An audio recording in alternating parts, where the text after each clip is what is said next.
फरीदाबाद जिले से एक हैरान करने वाली घटना सामने आई है, जहां 10 दिन पहले 12वीं क्लास में पढ़ने वाले आर्यन मिश्रा नाम के एक नौजवान की गोली मारकर हत्या कर दी गई। हैरानी की बात यह है कि इस हत्या के लिए आरोपियों ने करीब 25 किलोमीटर तक आर्यन मिश्रा की गाड़ी का पीछा किया और फिर पीछे से आर्यन की गाड़ी पर गोली चला दी। पीछे से चली ये गोली आर्यन की कनपट्टी पर जा लगी, जिसके बाद आर्यन के दोस्त हर्षित ने गाड़ी रोक दी। गाड़ी रुकने के बाद स्विफ्ट सवार युवकों ने सामने से आर्यन को गोली मारी, जो उसकी छाती में लगी, जिसके बाद आर्यन की मौत हो गई।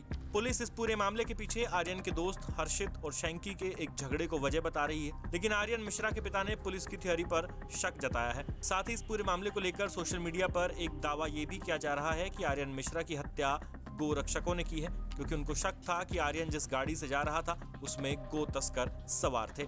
आगे बढ़ने से पहले आप आर्यन मिश्रा के पिता को सुनिए, जो इस मामले में पुलिस की कार्रवाई पर सवाल खड़े कर रहे हैं। जो आपका बेटे का हत्या हुई उसमें पुलिस ने 5 लोगों को गिरफ्तार किया है और पुलिस का कहना है कि ये गौ रक्षक थे जिन्होंने गौ तस्कर समझ के आपके बेटे को मारा। हाँ जी। कितना सहमत हैं आप इस बात? हम इसमें सहमत नहीं है, कुछ भी नहीं है।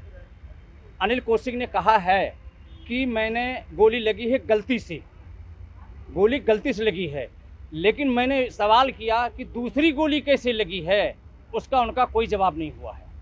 रक्षकों ने गोली मारी तो आप उस बात से सहमत हैं या आपको कोई हम शंका है? सहमत तो नहीं है जी, सहमत नहीं है, लेकिन जो कानून प्रशासन कर रहा है तो उनको ज़्यादा पता है, और वैसे पुलिस पूरी मदद कर रही है मेरी, क्यों सारे पुलिस डिपार्टमेंट जो नहीं है सारी मेरी अपनी ही मदद कर रही है, पुलिस मेरी पूरी मदद कर रही है।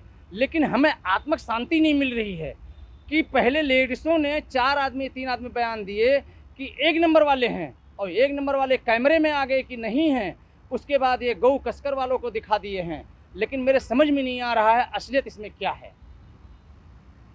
बताया ये जा रहा है कि फरीदाबाद से लेके पलवल तक उसका पीछा किया करीब 25-30 किलोमीटर। हाँ जी। गाड़ी चला रहा था, उसको कुछ नहीं कहा, बराबर वाले को गोली लगी है। वही तो मैं पूछ रहा हूँ सर कि 5 थे, एक मेरे बेटे को ही गोली लगनी थी और किसी को नहीं लगनी थी गोली, मेरे बेटे को ही गोली लगी। 2 गोली बताई जा रही है, एक पीछे से और एक आगे। हाँ, तो जब अगर पीछे से गोली लगी तो फिर सामने से मैंने अनिल कौशिक से सीबीआई ऑफिस में जाके बयान दिया, उन्हें पूछा हूँ मैंने, हाँ क्राइम ब्रांच में, उन्होंने कहा पहली गोली यहाँ पे सिर में लगी है। तो मैंने कहा लड़का जब मेरा गिर गया तब दूसरी गोली यहाँ क्यों लगी, हमें इसका जवाब चाहिए, इसलिए हमारे समझ से बाहर हो रहा है। उधर बात पुलिस की करें तो फरीदाबाद क्राइम ब्रांच के एसीपी अमन यादव ने जानकारी दी है कि इस केस में 5 आरोपियों को गिरफ्तार कर लिया गया है, लेकिन बड़ा सवाल यही है कि आर्यन मिश्रा से इन हत्यारों की क्या दुश्मनी थी। क्या ये पूरा मामला गौ रक्षक बनाम गौ तस्कर वाला है, या फिर पुलिस जो पुराने झगड़े की थ्योरी बता रही है वो इस हत्या के पीछे की असली वजह है। अंत में अब आप सुनिए कि जब हमारे संवाददाता सचिन गौड़ ने इन सवालों के जवाब मांगे तो फरीदाबाद पुलिस ने क्या जवाब दिया। 24 अगस्त की रात को एक इंसिडेंट हुआ था जिसके अंदर एक आर्यन नाम के युवक की जो है गोली लगने से मृत्यु हुई थी। उसी संदर्भ में FIR नंबर 227 जो है वो NIT फरीदाबाद के अंदर 103 BNS के सेक्शन और अदर रेलिवेंट सेक्शंस के तहत दर्ज जो है वो की गई थी। उसी संदर्भ में क्राइम ब्रांच की जो टीम है उसको कमिश्नर साहब के द्वारा आदेश मिले थे इस मैटर को इन्वेस्टिगेट करने के लिए, और मल्टीपल टीम्स जो है इस मैटर को ट्रेस करने के लिए काम कर रही थी।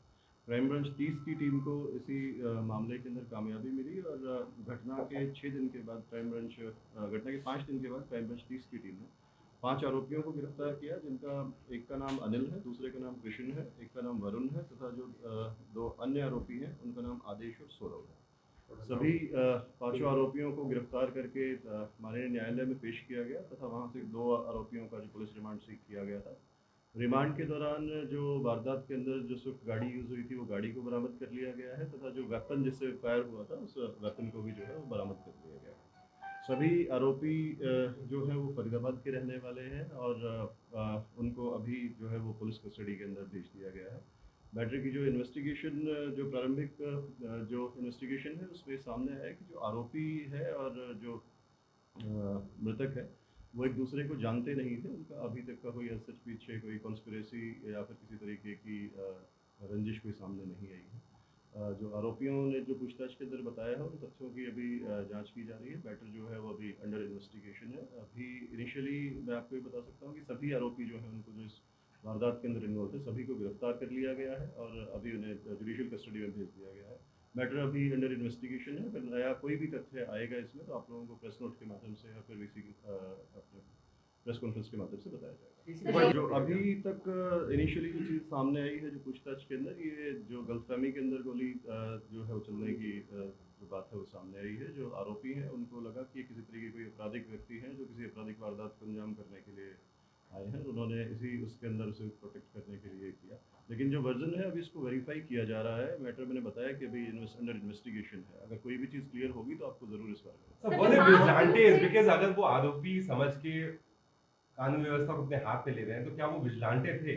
देखिए, जो भी आदमी किसी भी मकसद से जिसकी उसके पास अथॉरिटी नहीं है, अगर वो लॉ को हाथ में लेगा या फिर अगर अपने राइट्स से बाहर जाएगा तो उसके खिलाफ यही कारण है कि उनके खिलाफ कार्रवाई करी जा रही है। जो आप लोगों के द्वारा जो अभी बताया गया कि वो किसी तरीके से इस तरीके से विजिलेंटे थे या नहीं थे, उस बारे में अभी उनका जो प्रीवियस बैकग्राउंड है उसको वेरीफाई किया जा रहा है और अगर उनका किसी भी तरीके का ऐसा रिकॉर्ड सामने आएगा तो आप लोगों के साथ गौरव दल से जुड़े इसमें हुए हैं जो किसी एक संगठन से जुड़े हुए थे या इस संबंध में अभी तक कोई एविडेंस जो है हमारे पास नहीं है। लेकिन आप लोगों ने जो मैटर बताया है ये सुनने में आया है और इस बारे में जो है जांच की जा रही है। अगर ये किसी भी एक संगठन से जुड़े हुए के बारे में या फिर किसी भी चीज़ का इस तरीके का कोई मैटर सामने आएगा तो वो ज़रूर आपसे साझा किया जाएगा। मैंने अब बताया कि अभी जो मैटर है वो अंडर इन्वेस्टिगेशन है और ये जो थ्योरी है इसको भी पुलिस वेरीफाई कर रही है। क्योंकि इस तरह से जो कौ विजिलेंटी हैं वो पहले भी इस तरह की वारदातों को अंजाम दे चुके हैं, जिसमें कभी कोई घायल ले जा रहा है तो उसको भी हत्या की गई है। इसमें भी जो सामने आया है कि अचानक से कोई किसी को फायर नहीं करता, जो सामने सूचना आई है उसमें फॉर्च्यूनर कार और डस्टर कार की इंफॉर्मेशन मिलने की सूचना थी, जिसमें से डस्टर पर इन्होंने फॉलो किया और उसको जो आप वर्जन बता रहे हैं ऐसा कोई भी वर्जन पुलिस के सामने अभी तक नहीं आया है। पुलिस के पास किसी भी तरीके की कोई भी सूचना किसी भी व्यक्ति की तरफ से या फिर किसी भी गाड़ी के बारे में ऐसी कोई पुलिस के पास या फिर कंट्रोल रूम में कोई सूचना जो इस तरीके की नहीं थी। और जो आप बता रहे हैं कि अगर किसी भी व्यक्ति के द्वारा पास्ट में भी अगर ऐसा कोई भी काम कानून के दायरे से बाहर जाकर अगर किया गया है तो उनके खिलाफ कार्रवाई लगातार होती रही है और भविष्य में भी होती रहेगी। किसी भी आदमी के पास ऐसी अथॉरिटी नहीं है कि वो कानून से बाहर जाकर के किसी भी तरीके का मैंने बताया सभी आरोपी जो है ये फरीदाबाद के ही रहने वाले हैं और सभी अपना इंडिविजुअल काम करते हैं और कोई एक साथ जुड़ करके किसी संगठन के साथ काम करने की चीज़ अभी तक नहीं आई है और इस एंगल को भी वेरीफाई किया जाएगा और जो अन्य जो कारण है इसमें हत्या का जो अभी तक सामने आया है उसको वेरीफाई करके और उसी के बाद जो है चालान जो है वो माननीय न्यायालय में दिया जाएगा। ये सभी लोग एक दूसरे को जानते हैं पहले से ही मतलब कि पिछले कुछ वर्षों से एक दूसरे को जानते हैं, दोस्त हैं आपस में। और उस दिन शाम को ये जो थे वहाँ पे गाड़ी में साथ घूम रहे थे और अचानक ये जो इंसिडेंट है वो हुआ है। उनने इस तरीके का कोई इंसिडेंट की जो अभी तक प्लानिंग है वो सामने नहीं आई है।